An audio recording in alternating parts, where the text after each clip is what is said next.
Hello, everyone. Good afternoon.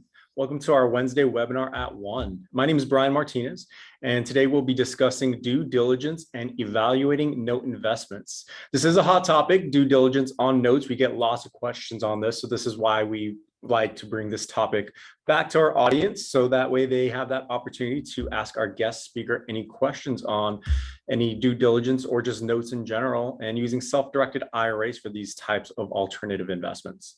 So before we get started, just a few things. So self-directed IRAs are very commonly used for note investing. There's currently NuView holds 1.7 billion under client assets.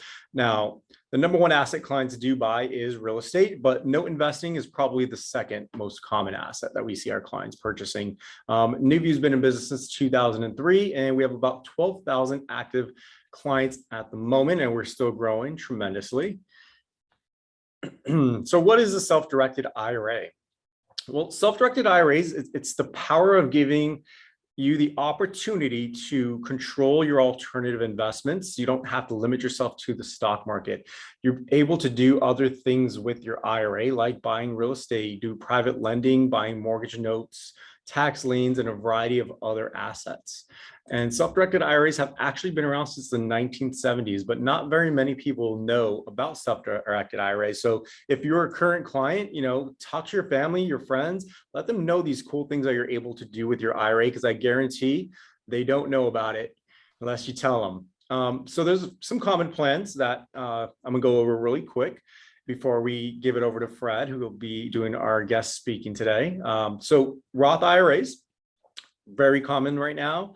A lot of people are really on the Roth momentum because of the current bill that might be passed. So people are trying to get that post-tax money in or do Roth conversions. This way they can start making their investments and they can grow tax-free. So the other next most common type of IRA is a traditional IRA. So this is usually like if you have a previous employer 401k plan or any pre-tax money. Well, most clients have those type of 401ks, 403bs, TSP accounts. It's usually pre-tax. And if you want it in an IRA, you do a rollover, and it's usually in a traditional IRA. The next most common type of plans, these are employer plans. So you have your solo 401k, we call it a solo QRP. Or if you wanted to be post-tax money, you can do an in-plan Roth conversion, make it a Roth 401k. Nate has covered topics in the past on Megador-backed Roth conversion, so that's a really cool one to watch. It's available on our education resources page. The next common employer plan is probably a SEP IRA. Now, you must be self-employed to be eligible for a SEP IRA. Like the solo 401k plan, it has high contribution limits up to $58,000 a year. You can contribute to that plan. Another employer plan is a simple IRA. This is great for small businesses. The contributions aren't as high as a SEP or a solo 401k plan, but it's great if you have a small business like an attorney office. A lot of attorneys like this plan because it has an employer match, and the maximum is 3%. That's mandatory match. You can contribute up to $13,000 a year. If you have a small business, this is definitely a plan you want to look into. So these are some special plans that most people probably have, or they don't know they can self-direct. A health savings account. I like the health savings account. I have a health savings account. This is what I use to self-direct because it's tax-free going in and it's tax-free coming out, and it can be invested into these alternative types of investments. The next plan is called an education savings account. If you have kids or grandkids and you don't have a college savings account for them, a Coverdell education savings account is a great alternative to something like the 529, because this is a good alternative because it can be invested into alternative assets. Unlike the 529 plan, you can't really invest that money. You can still make high contributions. So that's another plan for the kids and the grandkids. And the cool thing about it is any of these plans can partner together. That way you can maximize your buying power and purchase more alternative assets. So what I tell my clients is you don't want to put all your eggs in one basket. You want to be able to diversify your portfolio. So I mentioned a few things before. What can you invest in? So like I said, real estate is probably the most common things. And there's a lot of elements in real estate. You have your foreclosures, tax liens, syndications, real estate options, which we've covered in the past as well. Right now, recently I made a purchase on what's called a condotel. So condos, we're starting to see more clients buying things like condos. Land is another investment. You can even buy commercial property and offshore real estate. So promissory notes, like I said, that's probably the second most common type of investment we see clients doing. It's a very passive type of investment. You don't really have to worry about, like with real estate, keeping up with the property or having tenants. You're basically just like a bank would, lending the funds out to whoever the borrower is to, purchase a home or maybe do some refurbishments on the property. So notes are a very passive type of investment, but Fred's the expert in that. So he's going to definitely dive deeper into that. So a few other things, private entities, you can always invest into, limited partnerships. You could do joint ventures. LLC is probably the most common. Any startup companies, Reg Ds, those are pretty common as well, mostly on the institutional side.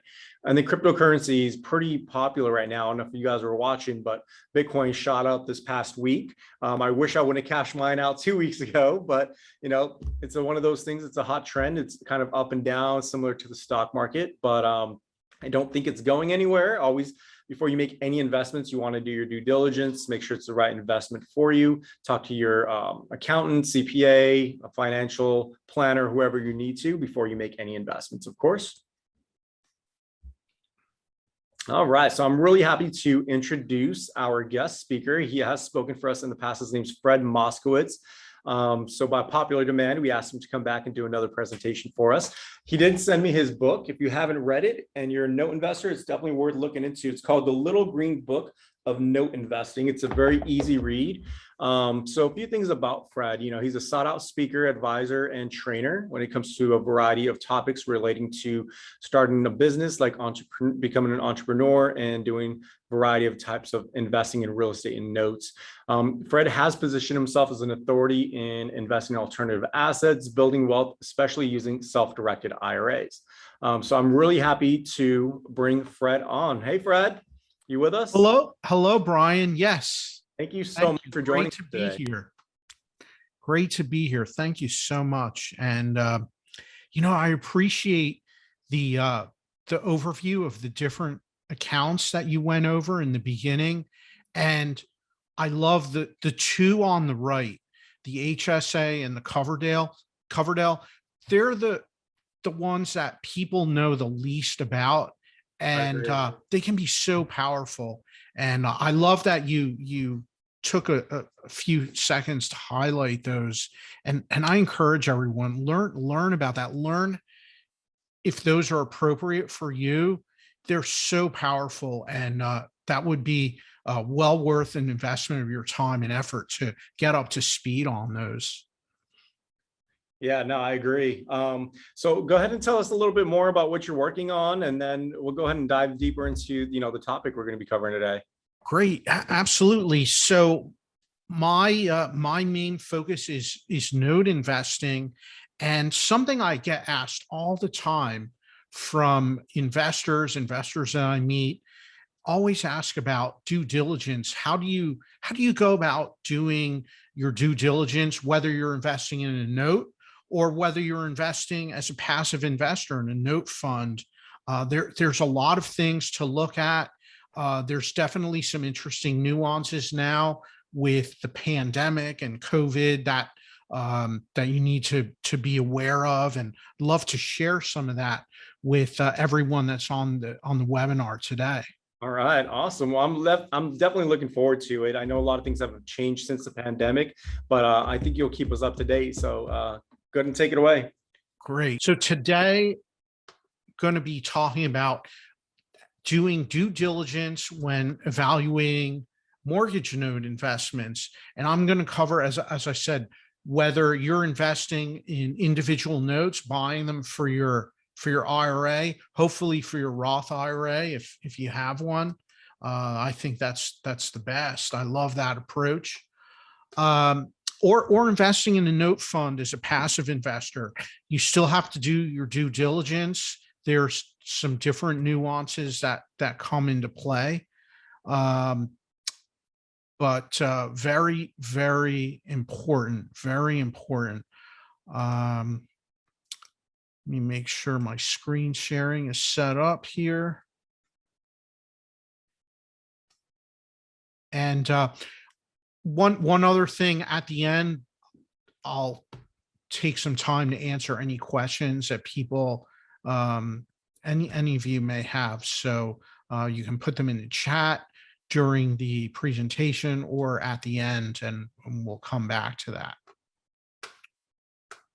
Okay, I think the screen sharing is all set up here.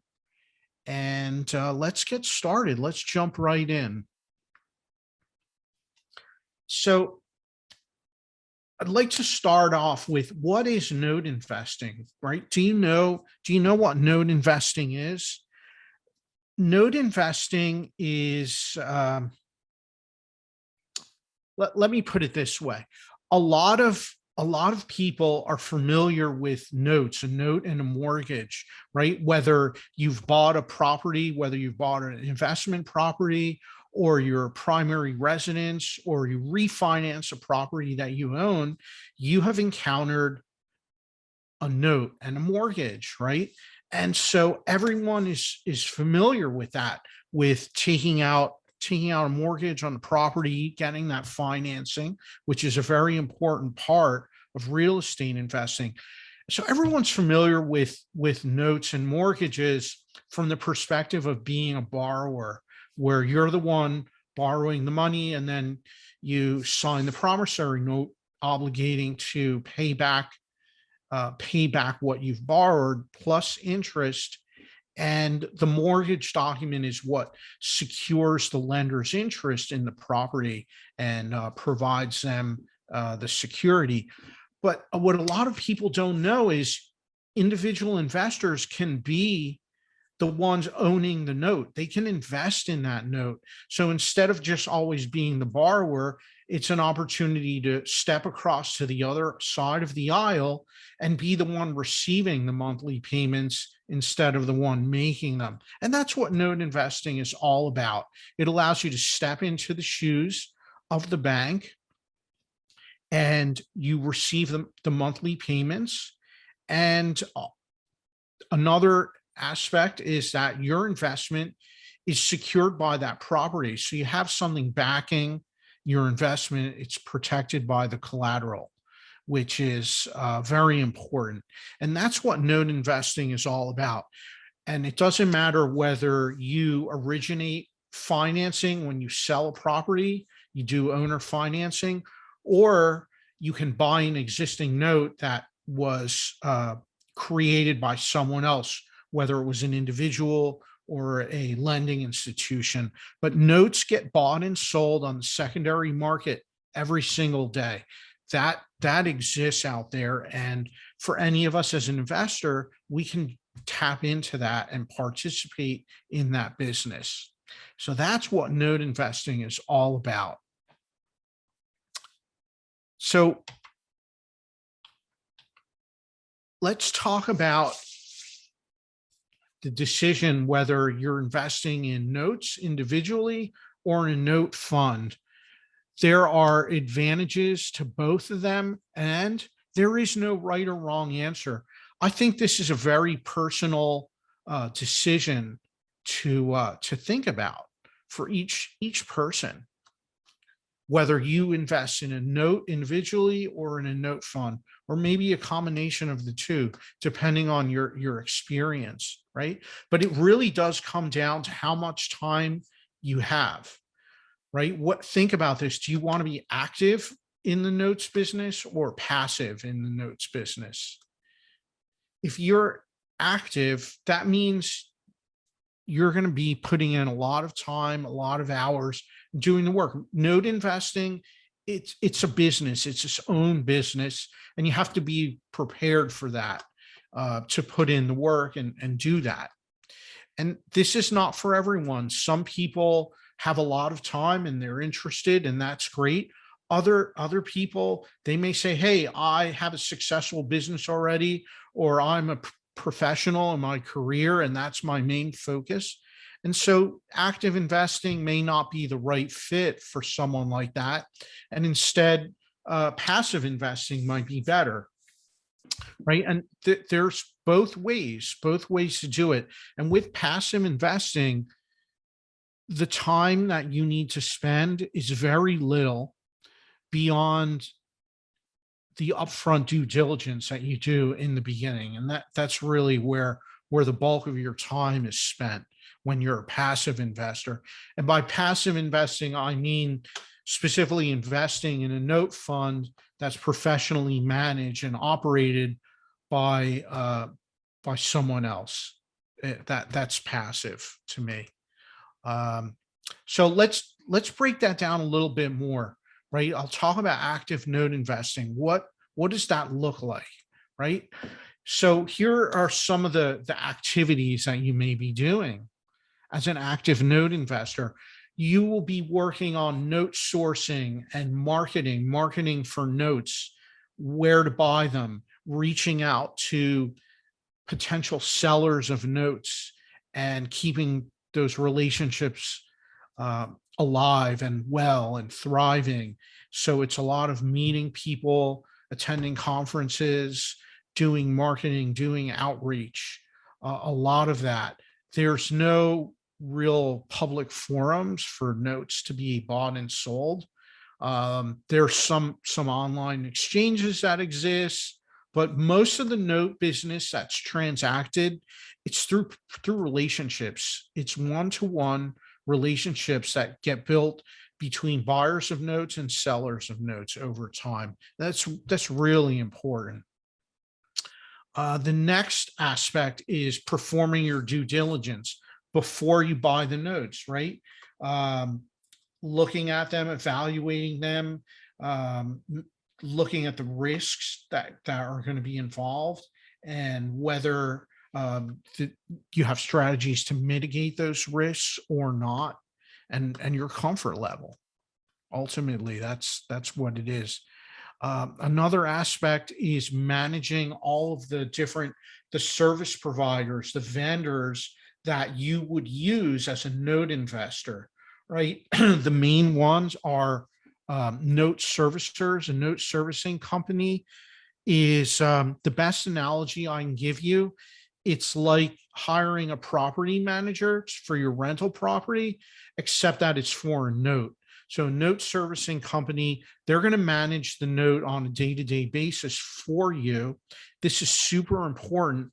And they'll do that for a very low fee. They operate on a high volume model, and that's why they do that, but it's very reasonable.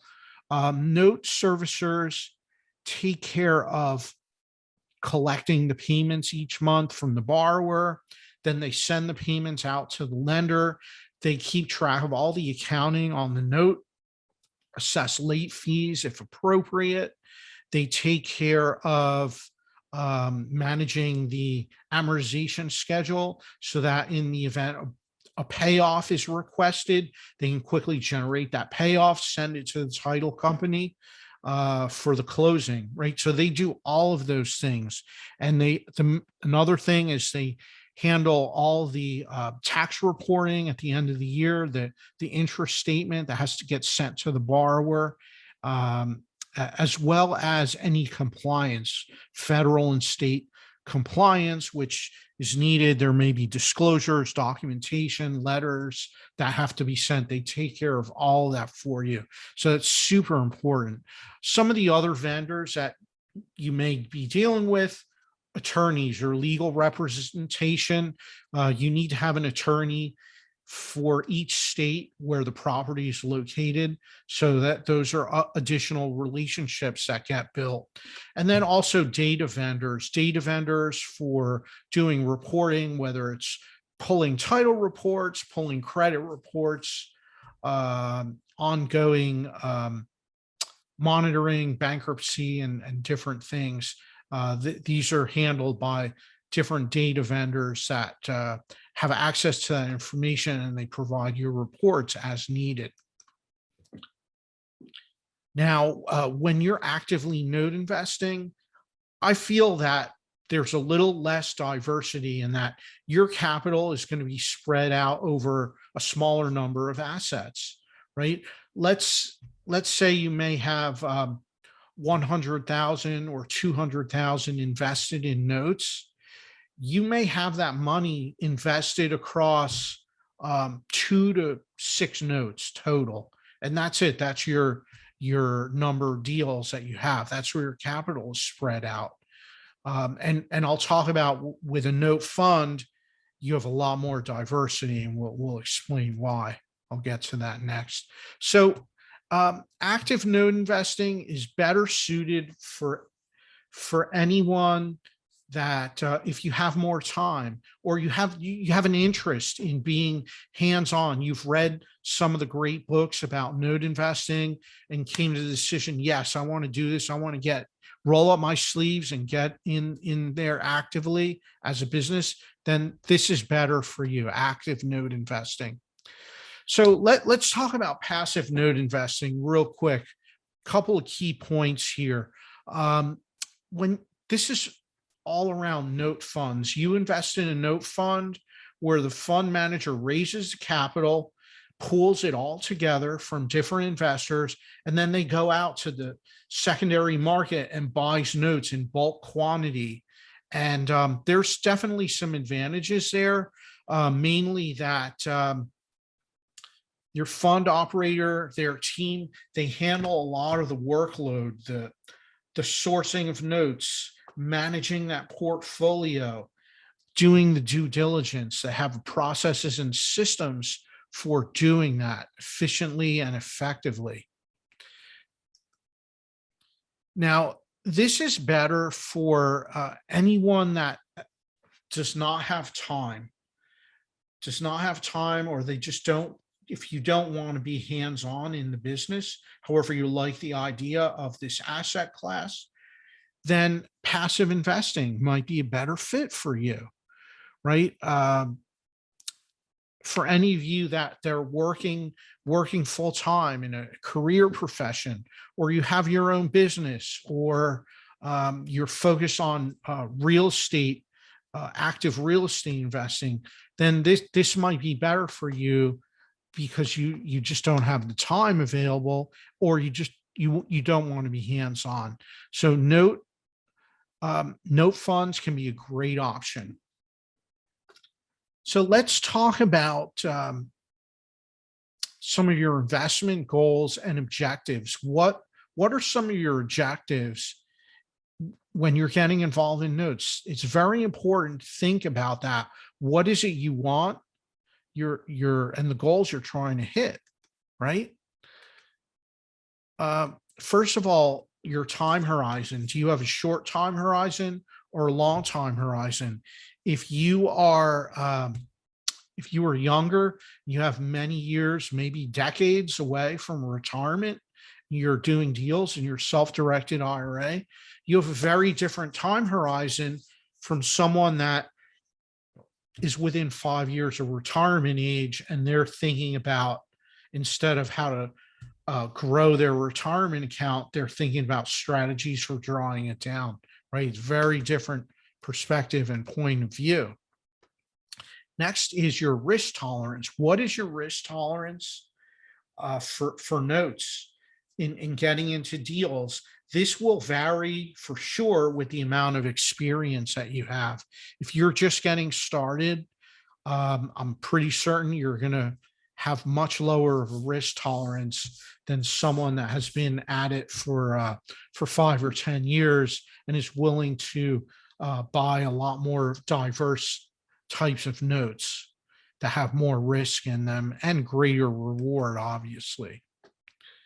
And note, with note funds, you're going to see some different type of arrangements with whether they pay out a straight rate of return or if there's a profit split at the end, or both, a combination of both. You may see both of those. Other considerations are note funds may require you to be accredited. Some allow non-accredited investors. And if you're investing in individual notes, then it doesn't matter what your accreditation status is. Anyone can get involved in buying individual notes on their own. So let's talk about some of the subcategories of notes. When you're evaluating notes, when you're doing your due diligence, there's some different categories that you may learn about, right? The first is commercial or residential, right? Are you looking at notes that are on commercial properties such as office buildings, hotel properties, or retail type properties, office buildings, or large multifamily? You may have that. And also we have residential, right? Your typical single family, small multifamily, anything that Fannie, Freddie considers to be residential, where it's that 1 to 4 unit mix. Um, that's very, very popular, and you'll see that category. This is probably the most prominent one that you'll see notes traded for, is in this residential class. Another designation of notes is whether they're secured or unsecured. Secured is if it's backed by collateral. Is there a property securing that note? And for it to be properly secured, it has to be recorded. The mortgage has to be recorded in the courthouse of the county where the property is located. Very important. Now, you do see some unsecured notes. They definitely exist. Credit card accounts are essentially unsecured notes. A lot of signature loan products that banks offer, those are unsecured. They're not backed by a property. There's also some of these platforms like online, like that are peer-to-peer lending. They do unsecured as well, and they sell those notes. So you can buy those. They're definitely out there. That's another category. Now, here's another one with notes: performing or non-performing. Performing notes means that it's being paid on. The note is current. There's a good track record. If you were to buy a performing note, one of the most important things you want to look at from the seller of the note is what's the payment history. And you can look at that. However far back they have, they should be able to provide it for you. The loan servicer can run a report showing all the past payments, and whether that's for the past 3 months, let's say it's a newly originated note, or 5 years or 7 years. You can go back and look at all that history and see, hey, is there a frequency of late payments, or maybe there was a blip where 1 or 2 payments were missed, and then a little bit later everything got caught up and it was fine again, right? These temporary situations happen all the time, where a borrower may end up getting behind and then they get caught up again. And certainly we've seen this so much during the pandemic, where people were out of work. There were shutdowns, government mandated shutdowns, and work was stopped. So a lot of disturbances in the economy arising out of that. And so, and you can see that now. Non-performing notes are where you buy a note that is in default. It's not being paid on. The technical definition of a non-performing note in the industry standard is 90 days or more of missed payments. So if the loan is 90 days or more behind, it's considered a non-performing note.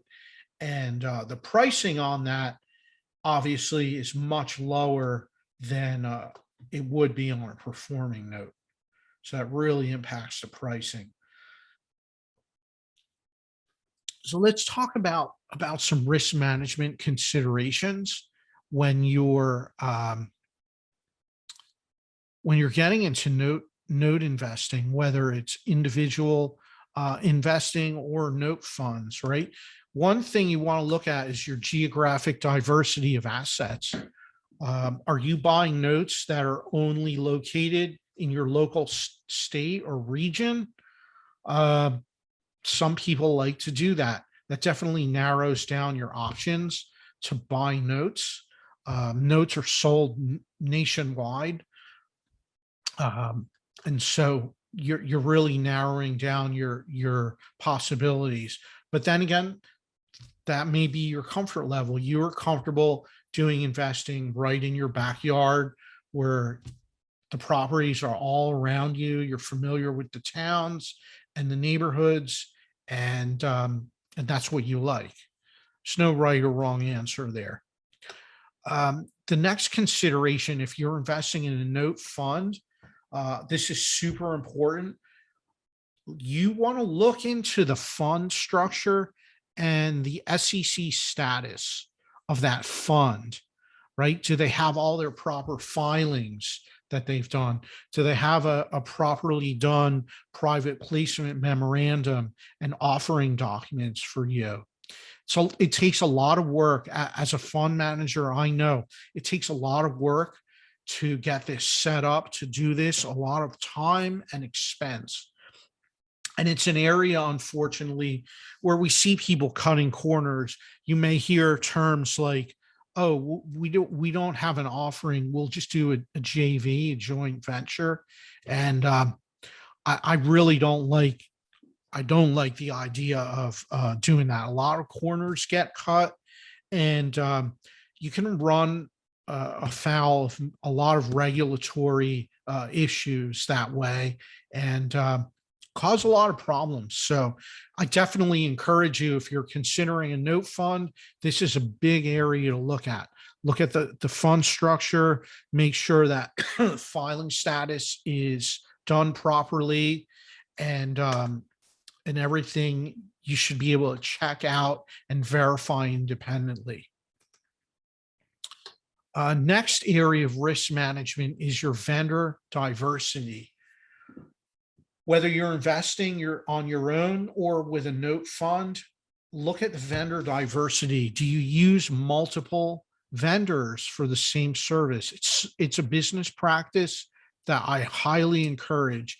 You do not want to have all your eggs in one basket. You do not want to have just one loan servicer handling the whole portfolio. I prefer to break it up between different loan servicers. It helps for diversity. And I've found that certain assets, certain servicers may be better at one type of asset or another. And as you learn that, you can appropriately place those assets with the different servicers. Also, attorneys. Attorneys is, you want diversity with your attorneys. Sometimes, because of the cycles in the market, attorneys may get super busy, and you may find that the turnaround time varies. And so it's good to have another attorney to send work to as needed, help balance out the load so that you're not depending only on one vendor. Now, let's talk about doing due diligence on any investment sponsor or fund manager.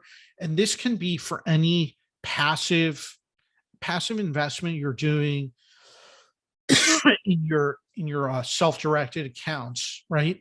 I don't care whether you're investing in a real estate syndication or a note fund or any passive investment, but super important is you're relying on the investment sponsor and that team. You really want to look at that carefully, because this is what's going to make or break the success of your investment, right? And I encourage you, really go deep with this. This is where you want to spend a lot of time on your due diligence, doing background checks on all the principles of the fund or the investment sponsor. Check them out. Make sure that that you can run background checks. It's easy to do, and anyone that doesn't have anything to hide should have no concerns about giving you permission to run a background check. Let's just put it that way. I don't think anything else needs to be said there. Next is looking at the experience and expertise of your investment sponsor. What's their track record, right? How long have they been in the industry? What's their success rate? What's their level of experience? What kind of problems have they been through and worked through and managed? That's super important because, hey, let's face it, when things go well, it's easier, right? It's easier to do your investing. But how is it when things don't go well? How is it when you run into an issue or a default situation, a headache, a problem, and how do you work through that? It's super important to think about that and consider that, because if something goes wrong, if there's a problem, it's going to be on the investment sponsor and their team to work through that issue, manage the risks appropriately, and bring things on home in a successful manner. Super important. Next is reputation in the industry. This is something you can independently verify, right? What is the reputation in the industry of an investment sponsor that you may be working with? What is the reputation in the industry of a note seller that you might be buying a note from? Super important. You want to look into that. Check people out before you do business with them. It's super important. Something I see all the time is people spend so much time and effort, investors spend a lot of effort screening a tenant for a $900 a month rent on an investment property for a tenant that's going to be moving in. Yet they will hand over $50,000 or $100,000 in a passive investment they're about to enter into without checking out who they're doing business with. And they'll spend so much more time and effort screening that tenant than they would the investment sponsor. And it's just not appropriate for those numbers. When I talk about it like that, I hope that puts it into perspective. So reputation in the industry is super important. And along with that, referrals and references. Ask for referrals, ask for references, and check them out. You can ask for them from the person you're doing business with, or ask them of others investors in your circle, the people that you know. You can say, hey, have you done business with Joe and his offering? Have you heard anything bad about them? And they may say, no, Joe is very reputable and heard nothing but good things about them. And if you know Sally, she's actually been an investor with him for the last 5 years and can tell you a lot more. And then you go and check all that out. Make a few phone calls, do some independent verification, and that is going to be some of the best effort that you can do as part of your due diligence. So couple of final thoughts. We're getting near towards the end of the presentation. I do want to leave ample time to answer your questions and get into any further detail about anything. So going to just give you some final thoughts and wrap up the presentation. The first one is, I always want you to consider the tax consequences of the investment that you're about to get into. It doesn't matter what it is. Know what the tax consequences are going to be. Talk about this with your investment sponsor. Talk about this with your own tax advisors and CPA. Get the details. Make sure you know what questions you need to ask and what you're looking for and what's going to be most appropriate for your situation. Everyone's situation is different. Tax discussions, it's a very personal thing. Super important to have those discussions with your CPA. They can give you a lot of good guidance and help you in a major way so that you don't get surprised with a negative tax consequence of an investment. Next is I want you to consider the importance of building relationships with the people you do business with, right? Relationships can either be transactional or they can be long-term. For me, this is my own approach. I like to build long-term relationships. That's what I seek to do with my investors. When people talk to us about working together, this is super important. We're out for long-term investments or long-term relationships so that maybe there's an investment, it starts, it ends, it went well, and then the investor always wants to come back and say, hey, we did great. What's next? What's the next thing? That's wonderful. That's how you build those powerful financial relationships, and over your life, over your career as an investor, it grows and grows and grows, and you get introduced to other people, building networks, building out your relationships. Super valuable. It's one of the most valuable things that you can do. And this is an investment in yourself, investing in long-term relationships that you're going to carry forward for the rest of your life. I can't stress that enough. It's so important. And lastly, education. Always seek to invest in your education. I want to commend each and every one of you on this webinar because you took time out of your day to come on and learn about note investing, learn about due diligence. My hope is that you will walk away from this webinar with some new concepts, some new strategies to think about, and things that you can put into effect moving forward, whether you decide to get involved in note investing or any other type of investing. A lot of what I talked about, it still applies. So always seek to grow your education, attend events, attend workshops and seminars.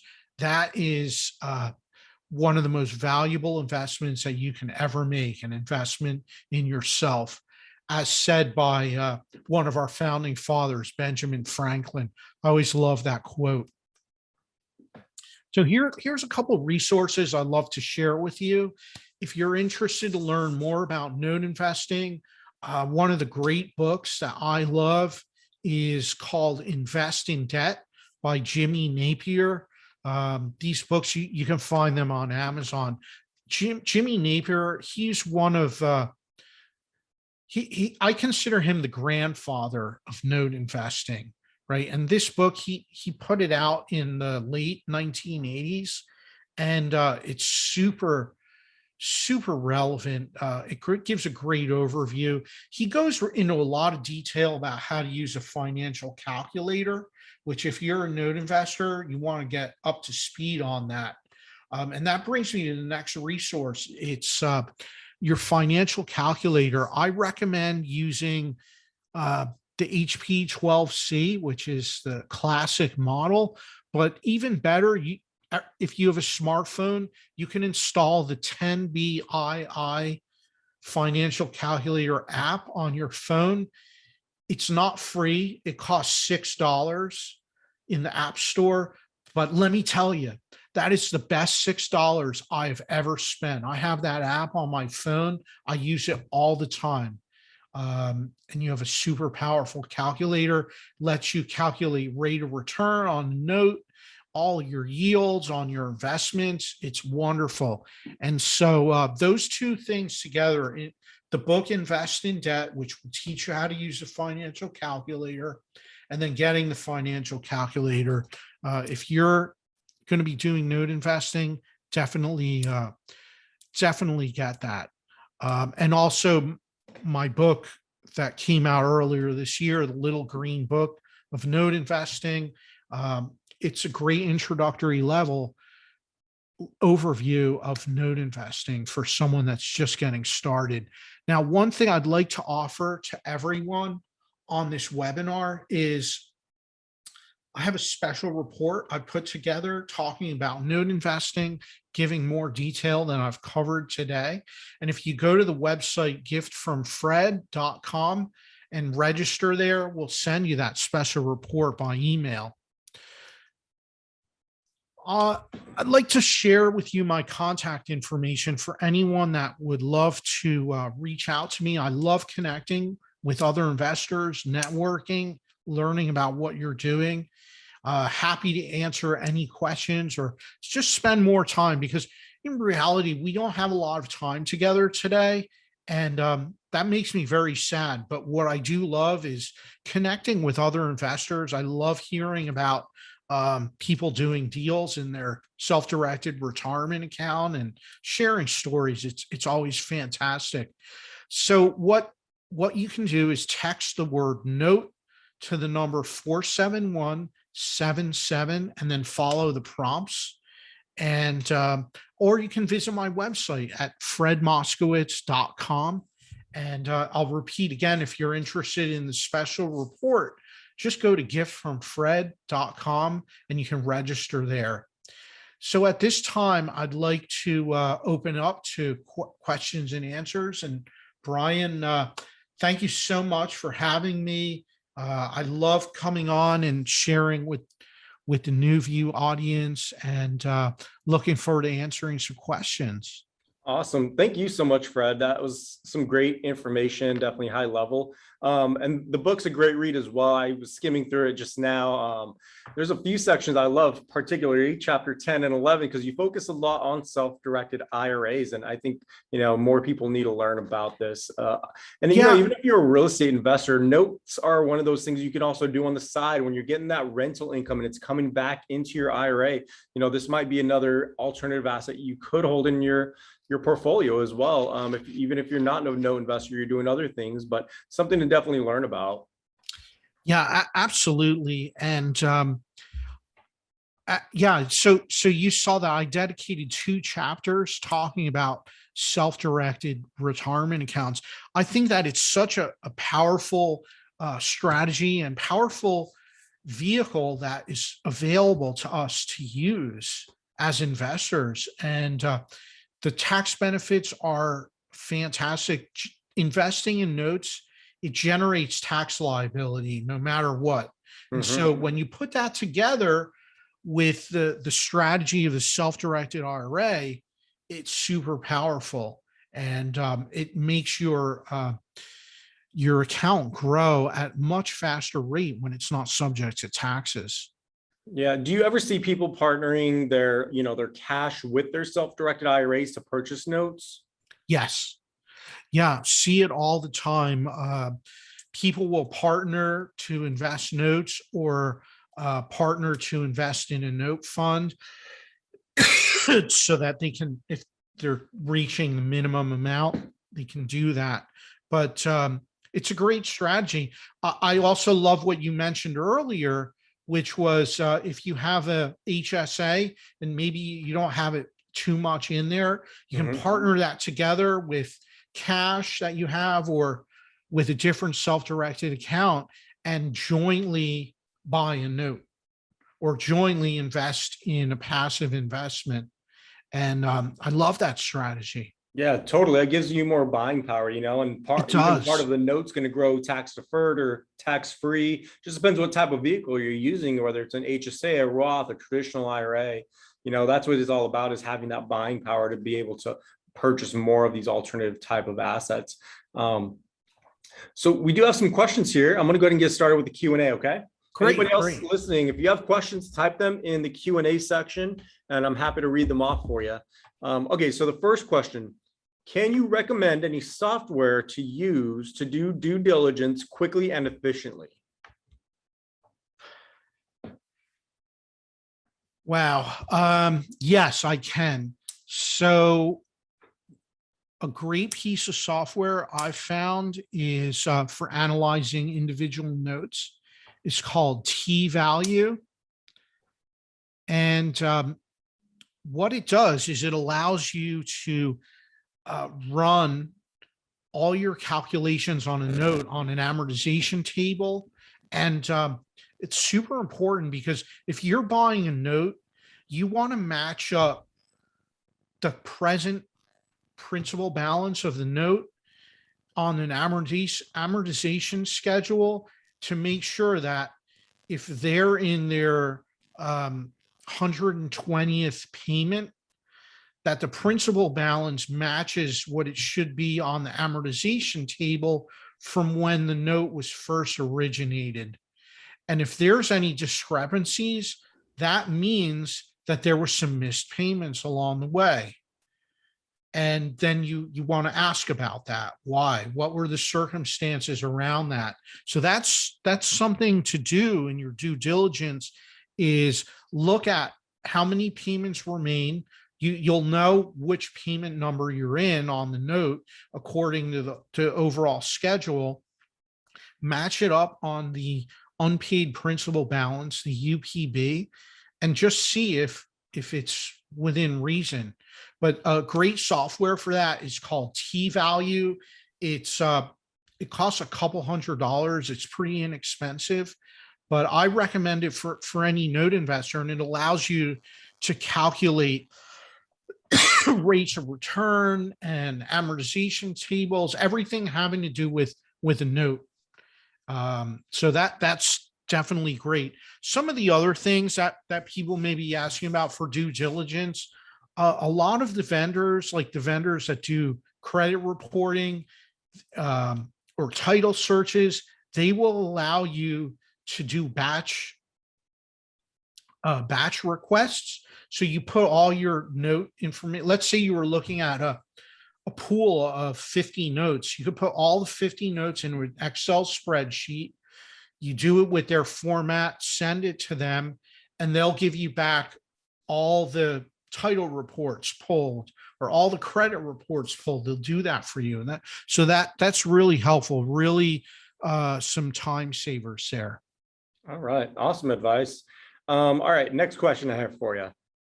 How can I sell a SFH rental and not incur capital gains? Something like a 1031. Is that possible? I don't know of a way to not incur. You will incur no matter what. Even if you do a 1031 exchange, you're just deferring to a future time. Now, I'm not giving out any tax advice or anything like that. These are just ideas and concepts. But if you're faced with that situation, one strategy that you may want to look into and learn about is selling that property with owner financing. And when you do that, if you set it up properly in a way that your sale can be classified as an installment sale by the IRS, that's their terminology. They have a category for this, installment sale, which basically means you sell the property with owner finance. You're carrying a note now for the buyer.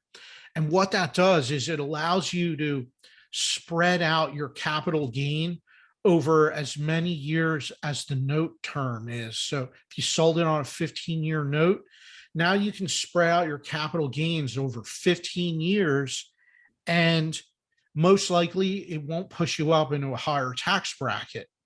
You're still paying capital gains, but you didn't get pushed up into a higher tax bracket, so it reduces your tax liability. Now, this is definitely a strategy you got to work with your CPA on how to structure this and do everything according to their guidance. But it's certainly a way that you can minimize or reduce your tax liability when you're selling a property. In particular, property you've owned a long time, you have a lot of appreciation in it. You've used up a lot of the depreciation as well, and you might be facing a pretty substantial tax hit when you sell that property. So it's a great strategy, and certainly something worthwhile to look into. So added to that same question, can I still defer and invest into a note?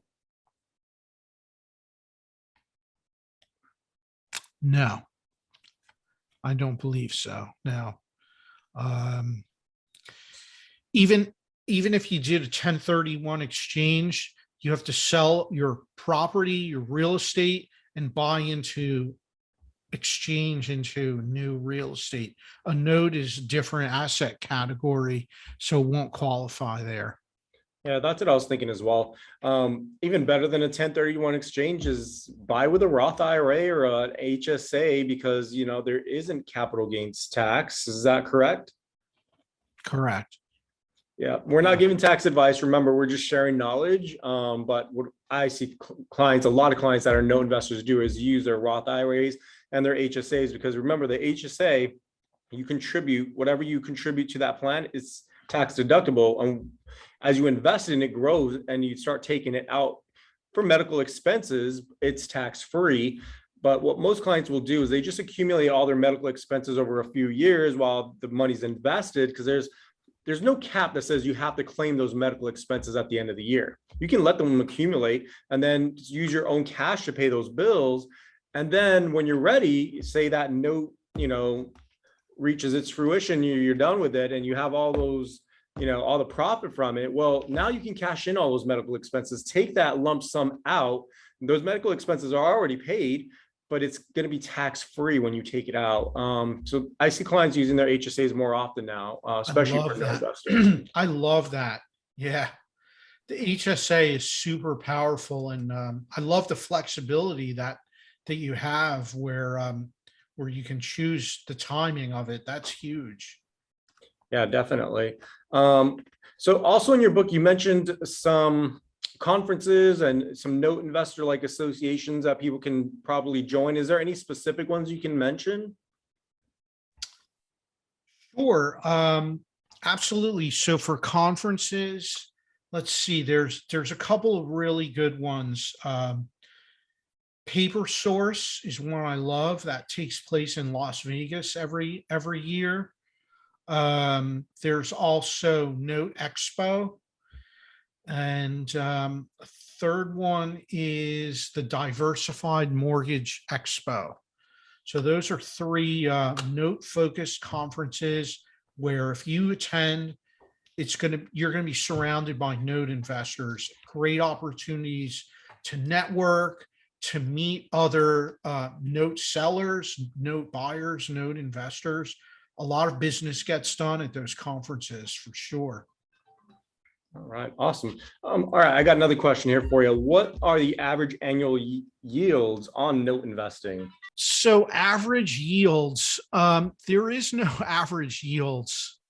It's all over the place. And I can just give some general ideas just so that to answer the question, right? On notes,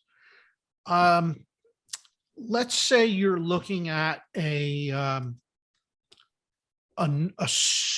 super secure and safe note.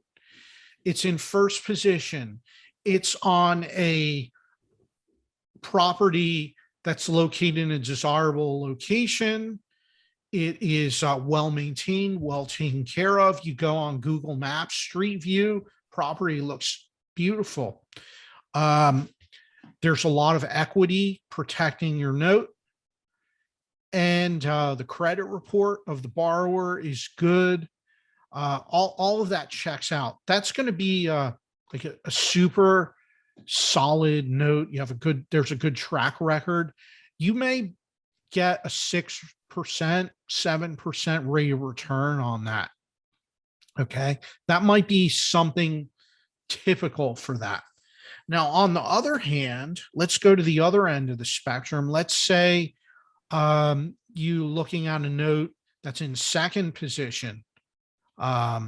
Second position, it is there's not a lot of equity covering the note.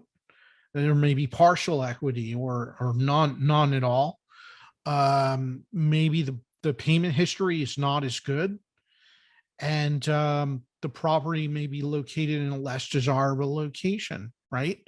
And so on a note like that, maybe your rate of return might be 14, 15, 16%. It still could be a good note. There's definitely going to be some different risk management strategies that have to be employed with that. But nothing wrong with that. It's just comes down to what you're comfortable with and what your risk tolerance is. And I know investors that only like to do the safe, secure notes, and they're totally okay with the lower rate of return. And then there's others that love all notes and they're okay with buying some higher risk, some medium risk, some low, and put diversity in the portfolio that way. Yeah, that's a cool thing with notes is that, if you're the lender, you have the power, the negotiation power where you can, kind of request a certain percentage or bargain or, work with who the borrower is. And, you can create the note how you want. For the most part, states do have specific caps that you can only charge so much interest on the notes. Every state's different, but there's a lot of power in doing notes if you're just the lender. Now, if you're going into note funds, that's a little bit different. That's something you need to speak with whoever the fund manager is and get an idea of what the yield would look like. Yes, exactly. And the yields will vary, right? For note funds, you may find note funds that all they do is hard money loans, where they go out and originate hard money loans to investors, right? And that's their niche, that's their focus. And then there's other note funds that only buy second lien notes, and that's it. And then other note funds that only buy first lien notes, or note funds that focus on a geographic region of the country. And you'll see all of those different things. So there's a lot of options out there available. And also with like non-performing notes, you might be able to renegotiate the note with the borrower if they're not able to make payments, and maybe extend the lifetime of the note for them so that way it's manageable, and then now becomes a performing note. So there's so many different strategies. That's why I definitely recommend, if you get a chance, read the book. There's some really good highlights in there. There's a lot of great resources for notes, a lot of meetup groups that you can find for note investing as well. And that's how I started learning about notes, is just joining meetup groups. Yeah, definitely. Meetup groups are wonderful. And since a lot of meetings have switched to online over the past year, it's great. You can attend meetup groups all over the country, which is pretty cool. Yeah, for sure. Yeah. A lot of people are online right now. It opens up a lot new opportunities as well. I mean, it's not the same as meeting in person, but it's still different. It's different and opens you up to some new environments, which is always good no matter what. Yeah, for sure. Okay, we got one last question and then we're going to go to wrap it up. Okay. Does usury matter when you are buying notes at a discount? Yes, it does. It does matter because of how the note was originated with the borrower. And this is something that you can have your attorney look at prior to buying the note to see if there's any issues or concerns in that state, because there may be. And if you buy a note where there was a usury issue, you could be absorbing that liability by buying the note and being the lender. And so certainly something to look at. If you see a rate of return that is concerning to you on the note, it may be worth a quick call to your attorney to have them look over the note and the mortgage and give you an opinion. Yeah, definitely. I'll take that advice, because I know myself, my mom purchased a couple of notes and she didn't do due diligence because she was pretty brand new to it, but she found a great real estate attorney that was able to review everything and say, hey, we need this, this, and this. We have to register with the title. A lot of things she didn't know to do, and was able to resolve everything. And so it's secured by the real estate. So a lot of real estate attorneys are very familiar with it, but they are limited to whatever state they work in. So yeah, absolutely. It's just state specific. So you want an attorney that is practicing in the state where the property is located, for sure. Mm-hmm. 100%. Well, Fred, thank you so much again for joining us. I appreciate, you taking the time out of your day to talk to our audience. We had a lot of great questions today, and you covered a lot of great topics. Yeah, thank you so much, Brian. Yeah, Thank definitely. you. A lot of people asked if this will be recorded. 100%. We post all of our content on our educational resources page, on our blog section at the NuView Trust website, on YouTube, Facebook. I mean, if you look for NuView, you will find our content there, or you can always reach out to us specifically and we can share that with you. But before we go, I just want to mention a few other things. So definitely save the date. We do have an event coming up, and I'm going to give you all the details here. So we have our main speaker that will be covering some multifamily syndication type of investments, and his name is Rod Khalif. This is a live event. It's here in Maitland, Florida. It's on October the 27th, so that's coming up pretty soon. So you can scan that QR code for more details. And it's going to be from 6:30 to 9:30 p.m. Expect there to be lots of clients and lots of people that you can build great relationships with that are, like-minded investors just like yourself that's tuning in today. So I just wanted to mention that. If you watch today and you want to receive a discount on opening an account, we're running a promotion. This is specifically for Roth IRAs as well as solo 401ks or Roth 401k plans. The promo code is Roth21. We are running that through now and October 31st. So if you do have any additional questions, we're always happy to talk. Feel free to reach out to myself or my team. Best way to reach us is at NuViewTrust.com, or you can email us directly at IRAspecialist@NuViewTrust.com. Thank you again, everyone. Fred, it was great having you, and have a wonderful rest of the evening. Bye.